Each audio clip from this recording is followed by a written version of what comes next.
Welcome to Lashback, everyone. I'm Natalyan. And I'm Phoebe. And today we're going to be talking about grief. So, a little bit of a trigger warning for you if anyone's currently going through a bit of a bereavement.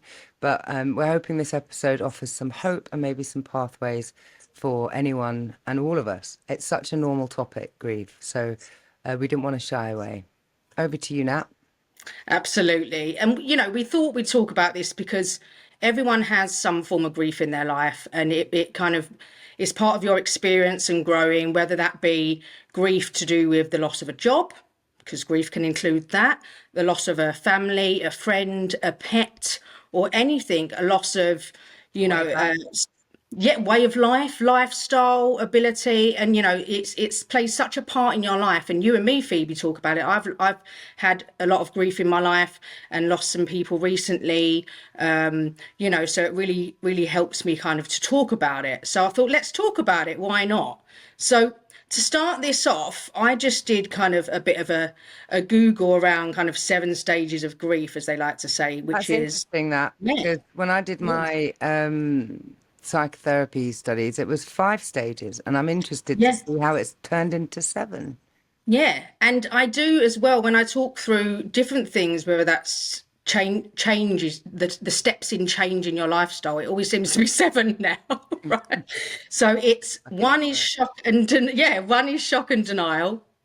Two, pain and guilt, anger and bargaining, depression, reflection and loneliness, the upward turn, reconstruction and working through, acceptance and hope. Shall we? I wonder if we should talk about each one in turn. I once Yeah. saw a really great picture, and they talk about, grief doesn't go away. You just grow big enough to be able to hold it. And so, in a way, this natural stage of life is what makes us grow. I mean, we all, it's death and taxes, isn't it?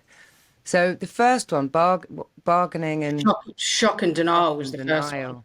I'm Yeah, fine. It that's so didn't true. happen. It's going to be fine. It's cool. Is that what that means, do you think? Well, I mean, I guess it means something different for different people, but in my experience, because there's different types of grief. Like I lost my dad, and I knew it was going to happen, but obviously I was a different age. I was in my teens as versus to my 30s with my mother, so I kind of knew. So that was a different type of denial. Whereas with my mother, it was instant, didn't have any warning, completely couldn't believe it. And it probably took me a couple of years. I mean, you went through it with me, a couple of years to even acknowledge that it happened.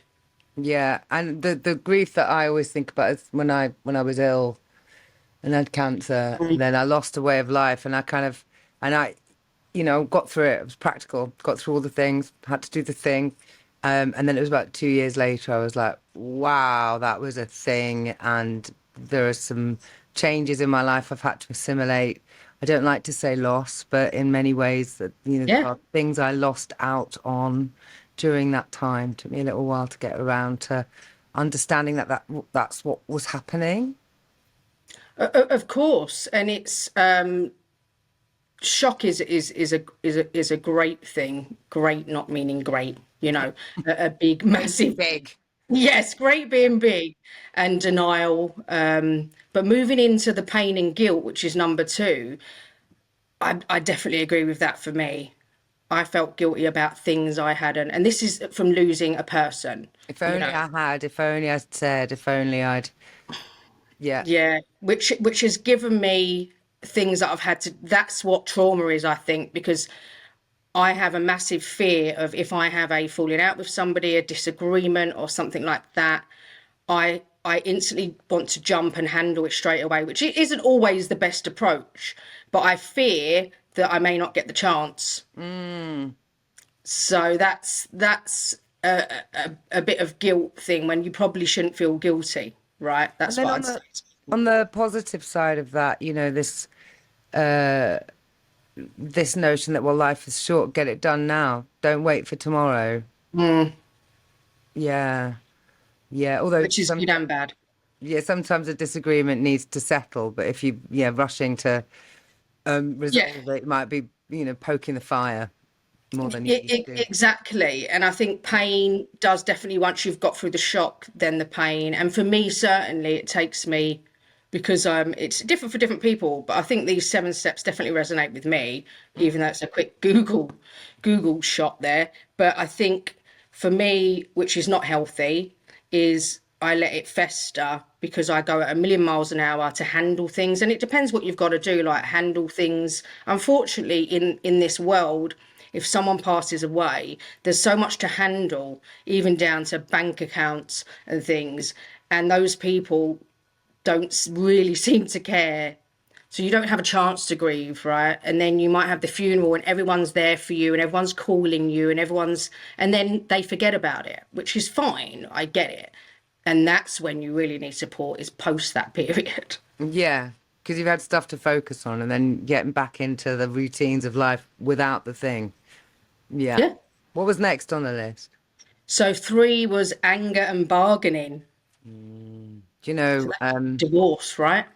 yeah, and I got divorced after being ill, but also I would relate to that in the sense of when I've dealt with grief in the past, I've gone through a bit of an addicted phase because that's the way I, numb the anger. And I've definitely needed therapy to help me feel my anger. Because So it's not okay to feel anger. Certainly not as a woman.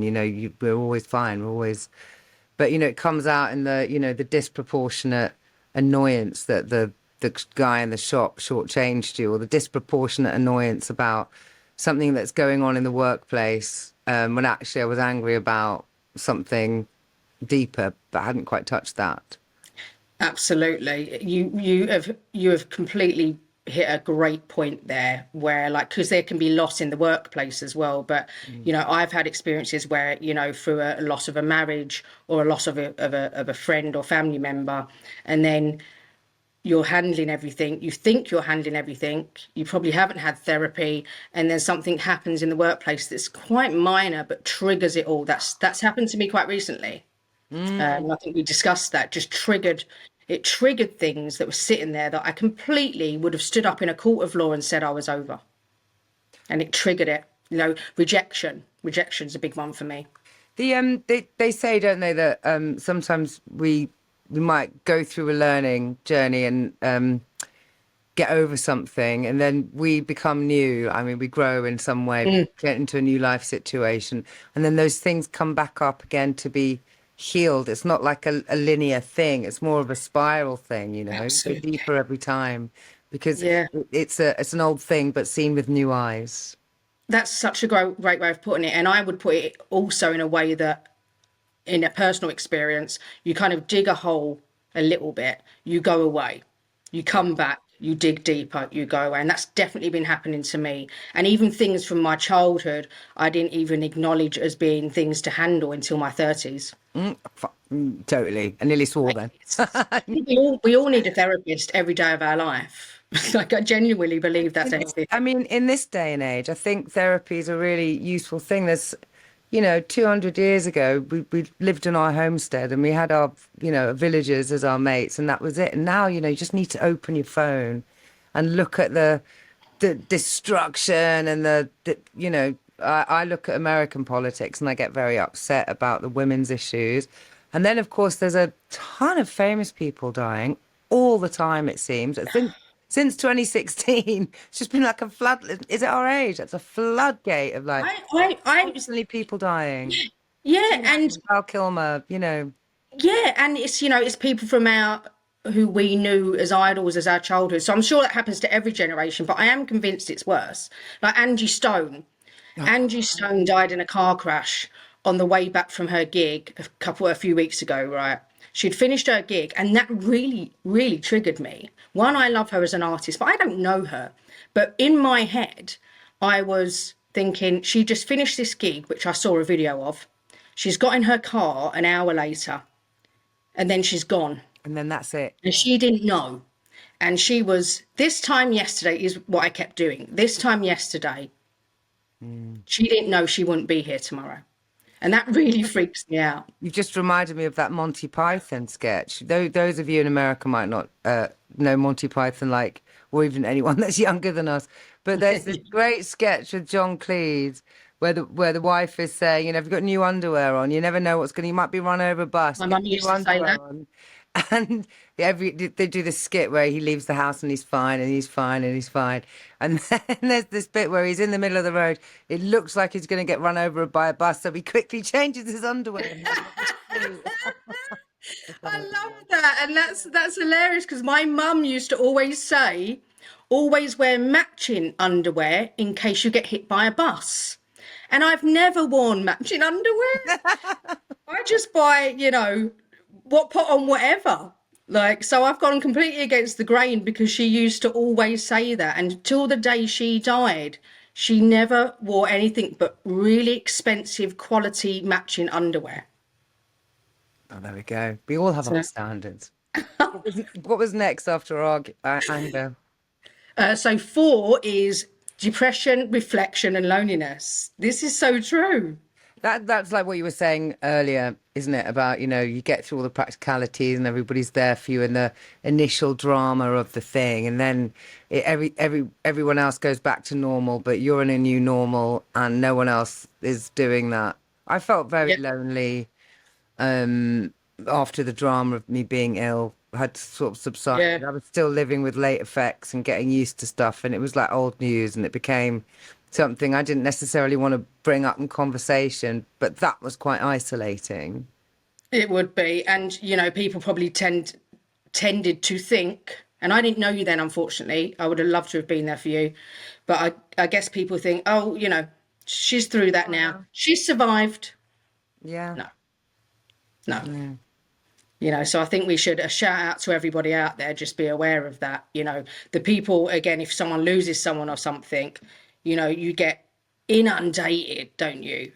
Instantly, and then up to the funeral, and then during the funeral, maybe a few days after, and then, and I get it. I'm not being horrible to anybody. People have to get on with their lives, but especially with your close ones, be aware that that's when they really need you. And I've had periods of that. And Go it's on. interesting because I would say that depression and loneliness is that one of the new steps on the what I've always sort of in my studies They've knew as the probably added five that. Yeah, stages of grief. And anger turned inward is depression. So like if you haven't exactly. gotten out of that anger, if you haven't got that anger out of you, depression is gonna happen. You know, anger is Yeah, highly absolutely. energetic. If you don't get rid of it, then it's yeah. Yeah, and it says the interesting thing here is it's depression, reflection, and loneliness, and that reflection is the depression with the anger, and then you're lonely because you probably talked. The way I felt about things is that apart from with my really close friends like yourself, like I can't talk about it anymore. Because it's Yeah. old news, and that, Oh, I don't yeah, want I've, to I've bore already him. appeared. Yeah, I've already appeared like I'm completely over it, and so why am I coming back to it? Yeah. And then I might seem weak. That's my fear, is seeming weak. Yeah. When it's not weak at all. It's a vulnerability, but it's not weakness. Yeah, And and I I guess, feel like people put me on a pedestal. there's something, isn't there, about how resilient you are before something like that happens. So, like, if you've got really good, practices for managing your emotions already in place, then, you might deal with something like that in a different way to if you didn't. I mean, I've taken my anger and depression down the pub far too many times. Yeah, Yeah. I should have gone you'll to have hope. yoga. And then in more recent years, where I've become a bit more of a yogi and I've done a lot of study and I've got more strategies around dealing with myself in different ways, the pub doesn't see me as often. Yeah, and I also think I get massive guilt. I've said this to you. If I, have had those moments where I've not done anything wrong, I've just maybe called people throughout the night or something, which because of the time zone difference and I need that support, and everyone's always been there for me. So I can't complain about that. But I just get this tremendous, tremendous guilt, which I shouldn't. And you shouldn't. I don't do anything wrong. I'm not horrible. I don't go and beat anyone up or It's be vulnerable though, abusive. isn't it? It's Yeah. vulnerable. That's why you need the right people around you, because Yeah. you know your true friends. I've always said this. It can't just be through the good times. You know, it's not like I'm ever abusive or you're ever abusive, but you know, I always say this. You know, and I've watched a few shows recently where just be aware of who you're talking to and how you're talking to people throughout the day, because you really don't know what's going on. You know, Kindness. yeah, Kind. kind, it really is key to strangers. Just one thing, like if you go into a shop and someone's really awful to you, that can just be that point where you're like, I've had enough. You know, Yeah, so or just somebody might be in pain, like emotional yeah, or even physical pain. I hurt my knee at the moment. I was on the borders of snapping at this young kid earlier because he kept wiggling in front of me on the road, and I was like, just because my knee hurts, yeah, managed moving. to. Yeah, I was like, this is too unstable, and my knee hurts whilst I'm walking. What was next Yeah. on the list? This is the good one. The upward turn, Now, number what 5. does that mean? Life's okay? Yeah, do you know what I was thinking when I saw this was that I think the upward turn, there could be 8 on this list because there could be a fake upward turn before. Yeah, the denial, upward turn. Yeah, I guess that's what that is. So the upward Yeah, turn is that I guess you've started handling everything, because then the yeah, number 6 is reconstruction and working through. So they're kind of very closely linked, right? yeah. Upward turn, because you then start reconstructing because you've handled everything. You're going on the upward turn, and by handling, as you said before, losing someone or certain grief, it stays with you, but you deal with it. Start seeing the bigger picture. And Mm. I think of this model, it's a cycle, isn't it? So sometimes you might go through the first three and then skip It's back to not the linear. It's not linear. you might, and then, Yeah, like we were saying. So yeah, reconstruction and working through. So this is how my life works now. That these things are different.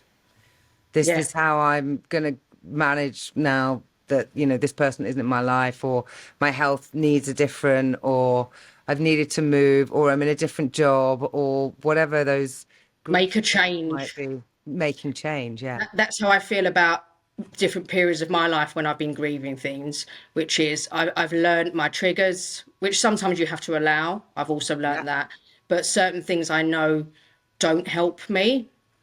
You know, whether that's, you know, get up in the morning, don't sleep in late, go to the gym, do affirmations, or it could also be, you know, I'm doing the same thing constantly, which is the definition of insanity. Like, you know, I'm in the same job that I hate or something. Yeah.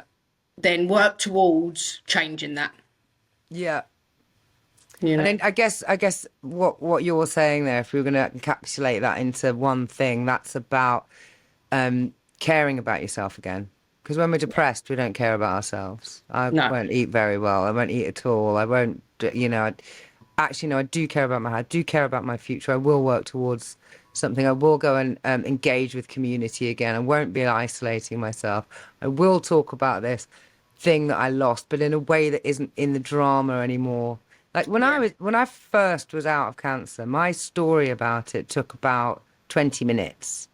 And now I've got about 3 sentences that encapsulate 2 years of my life because I've had that that much good. reflection. Yeah, well, I've had that much reflection Yeah, that I'm able to talk about things in a way that it says everything, but I don't need to. yeah, And then they said, and then this, and then that happened, and then that, yeah. and I that. get you. It's like, well, this happened in my life, and now it's this because Yeah, there's been that perspective through time. Time they say time is a healer, and it is. yeah. I think so. If you go through the steps, what If you I've do the tended to do is healing, jump. yeah.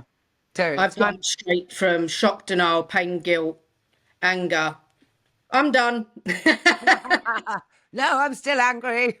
Yeah, yeah, Yeah. yeah. It depends what day it is, Phoebe. But the last one, which you've touched upon as we wrap up this episode, is acceptance and hope. And I like that. I like the fact that acceptance isn't a full stop or a period, as you say in America, because acceptance isn't final. So I like the fact that it's got and hope. Mm, There's a yeah. pathway forward. I'd say I would even extend on that and say acceptance, hope, and a pathway forward, Yeah. or something. I don't know. Action.